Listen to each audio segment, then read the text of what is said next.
All right, welcome to another digital console video here, using Waves Emotion LV1 as the example today for what I was going to talk about, which is just looking into a little bit more detail regarding inserting some analog signal paths into a digital ecosystem and how to do that effectively. So I'll just kind of start off with the overview. I went over this a little bit on some of my LV1 video, but just kind of briefly go over the overview. In this example, I'm going to use the Waves Emotion LV1 console for the host example. Mainly, one of the reasons there is just it's able to, it lets me kind of pretty clearly explain what's going on based off of how the external insert function works. So what we're looking at right now, just for example, is the master bus on an LV1 show file that I have pulled up here. And specifically brought up to the focus page is this external insert. So in addition to selecting individual Waves plugin units to instantiate on each one of these channel strip or bus inserts here on the in this section, at the very bottom, I'm going to try to pull up an example here just to kind of show you what it looks like. You have your list to be able to instantiate any of the digital plugins. Copy paste if you were working with doing that for any other channels, but here at the very lower portion, you can see where there's a tab for external inserts that just brings up a few options here. So I'll just go ahead and back out of that. That's basically how you're going to instantiate this. I have one already pulled up here on the master bus because there's an insert point that is actually being used already. You know, by default, it happens to be, it's just external insert number 6. And then from there is where I chose where the send and return, where those physical inputs and outputs come from. So let's take a look at that in terms of where those things physically come from. So I'm just going to hop down here to the to the actual drive rack portion of the system, and so this is the element of where all this stuff takes place. Going back review, I did a little bit of speaking to this in the first LV1 video, but basically this Apogee Symphony IO Mark II SoundGrid enabled device is what enables me to be able to take these 8 channels of analog IO and put them anywhere anywhere they need to be in terms of the actual digital ecosystem. So the way I have it set up here is basically what we're looking at is in a combination of mono and stereo physical units, I have 8 channels of analog input and output that have physical devices associated with them. And so 6 of those are contained within this Rupert Neve 6-channel chassis here, and I'm utilizing 500 series gear for the actual paths. Beginning here and here, or in between these are 4 individual mono units, 1, 2, 3, 4, and I'll come back to that in a second to talk a little bit about each one. This is a stereo unit made by Elysia, fits within the same chassis, so that is 5 and 6. So these are 1 through 6 of the allocated channels there. This unit here is the Neve Portico Master Bus Processor, which is a stereo unit. And so that is going to occupy channels 7 and 8. So a couple of things. The most flexible option that I have to do this is basically taking all 8 channels of input and all 8 channels of output and basically routing those as inserts through the in and the out of the Symphony IO. What this enables me to do is basically pick and choose where I can actually insert or instantiate these within the digital host software, because the analog to digital and digital to analog converters in the Apogee are native to the Soundgrid protocol, due to the fact that this Apogee Symphony Mark II connects directly to the ecosystem with its Soundgrid interface. So, talking about how I use them a little bit. Some of them are, the stereo units become pretty apparent that they're going to be used for some kind of a bus processing right out of the way, especially in terms of the Neve master bus processor. Before we saw where the where that analog or external insert was instantiated on the master bus, inputs and outputs 7 and 8 on the Apogee are plugged directly into the back of this, which gives me my stereo pair, thus inserting this on the master bus. As far as what it is, again, Neve Portico master bus processor. It's a very versatile unit and found on a lot of different master buses out there in terms of live applications and definitely for recording studios as well. Just a really great sounding unit. Gives you a lot of flexible options in terms of being able to do a parallel bus with a wet dry. Right now I actually have it where I'm hitting it decently hard, and I've got it set at 50% to give kind of an overall parallel option. Silk hybrid transformer saturation. In this instance, I actually have it on silk blue, which kind of it's accentuating some of the low mid region. There's silk red, which does something really nice for upper mid range, and it can be completely bypassed just like any other unit. Overall level, limiting, and then other basic compressor functions: attack, release times, threshold, ratio. And this can be, I have it just linked in stereo right now, but you can also unlink and process left and right separately from one another. And this button here bypasses everything.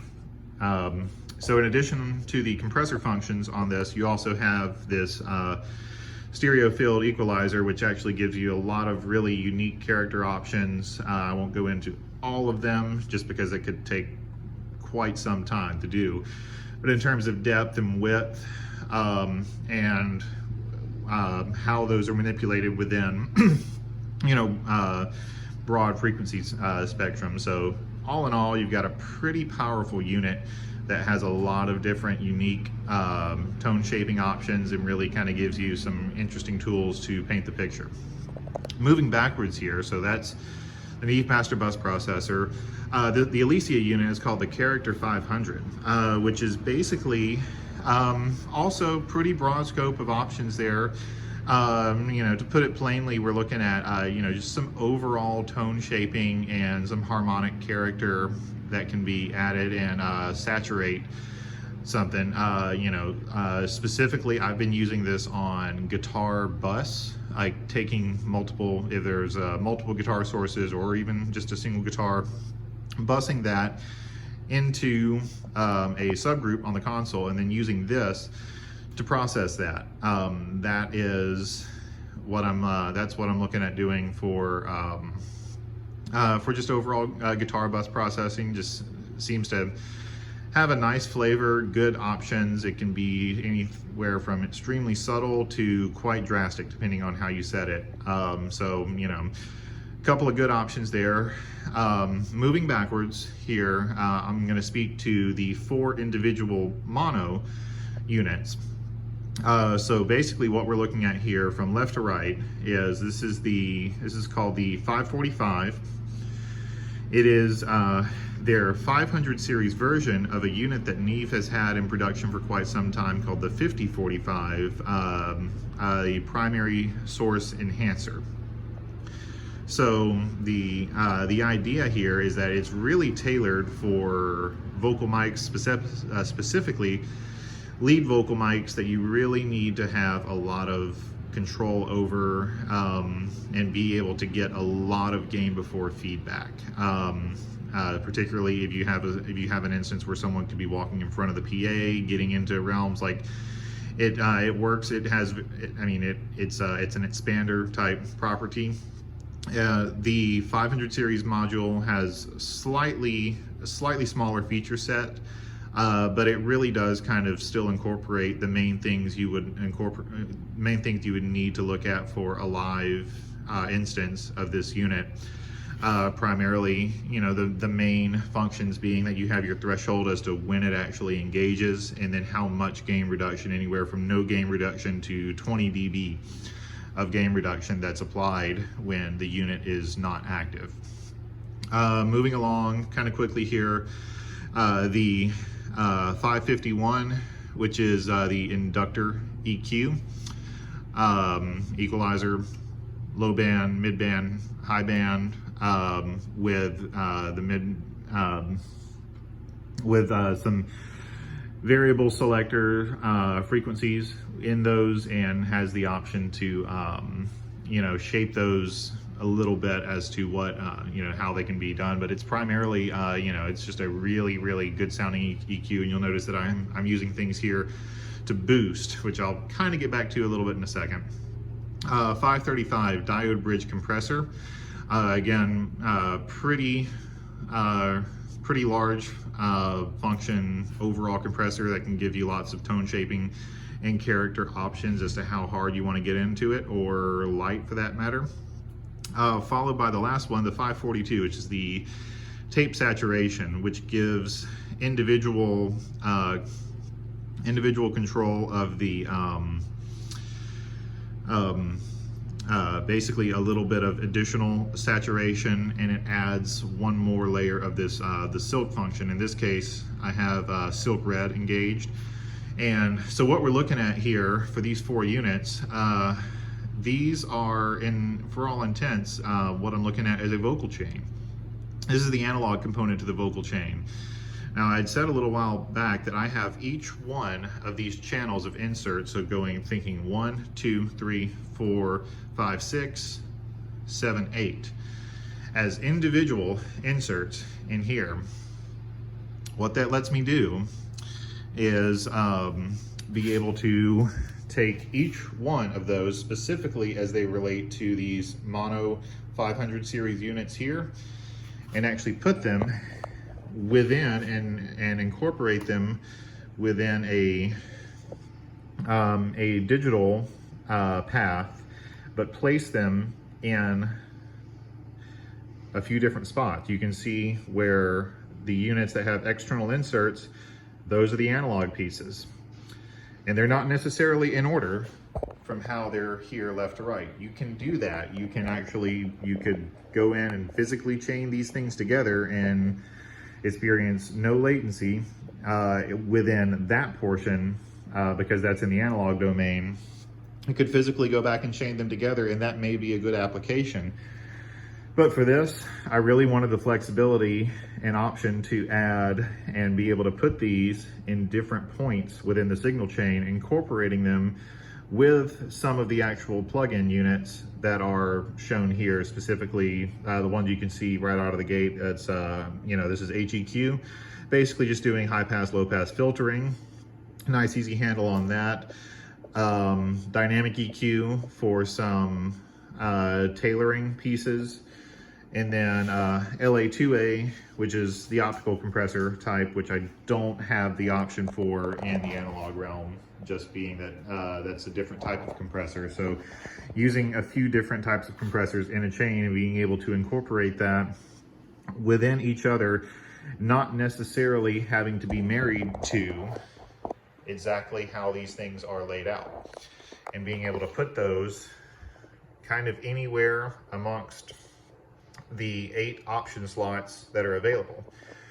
So to speak to one decently obvious point here, this does kind of, I won't go into the full details of it, but I will just go ahead and kind of lay it out there that in order to be able to have this kind of flexibility and be able to put multiple analog inserts that are pulled in from an external device that is a converter, the reality is you do have to find a way to account for the fact that you're going to incur some latency with that, and it should be accounted for some way, form, or fashion. There's a few ways to go about doing that, but the main thing to consider there is that you're having to add overall latent samples to the latency compensation engine that does exist within LV1. It's another reason I wanted to kind of bring it to the foreground here with LV1, because there is a latency compensation engine on here. It's a little more complex to try to explain what's going on with that in terms of, let's say, Digico SD9, which Digico desks do not have automatic latency compensation, so there's other steps to consider there. Again, I know this is not necessarily explaining everything as far as what has to be done, because like so many other things, when it comes down to what precisely has to be done for your own application, the answer is always, like so many other things, it depends. It's going to depend on your converter and what your native sample rate of your session, what your buffer is. Like all those things play into how much compensation you have to apply to make sure all these things line up. So I did want to go back and just speak to one element on the latency piece where you'll see where I have not tried to compensate at all on the master bus, because this is actually the last point in the chain before it actually goes out to the matrix, which ends up driving the PA. But anything before that, you do need to work on making sure that that is compensated for, and all those things are as in line as you possibly can get them. I had to, when I was first working with this, I had to call on the help of some other colleagues and people that were kind enough to actually sort of walk me through what that looked like, and were able to talk through that. And so just wanted to say that'll, you know, I would highly encourage you to do that. You know, I was able to become decently learned in how that process works. So if you need to reach out to me, I will try to help out as much as I can. But it's just spent a little bit longer than I wanted to on that particular topic, but it is something I can't stress highly enough, that when you are working with incorporating pieces of gear that are, for all intents, copper wires, transformers, and other pieces, you're going to incorporate that into a system that runs off of digital information. It's very, very much worthwhile, and will give you the best result possible if you do account for and consider all of those pieces when making the when actually making your application. So yeah, again, we're getting on about 20 minutes now, so didn't intend for it to go this long. However, that seems to be the nature of how a lot of our conversations go. So thanks for watching. If you have any questions about anything, let me know, and I'm happy to help however I can. All right, have a good day, folks.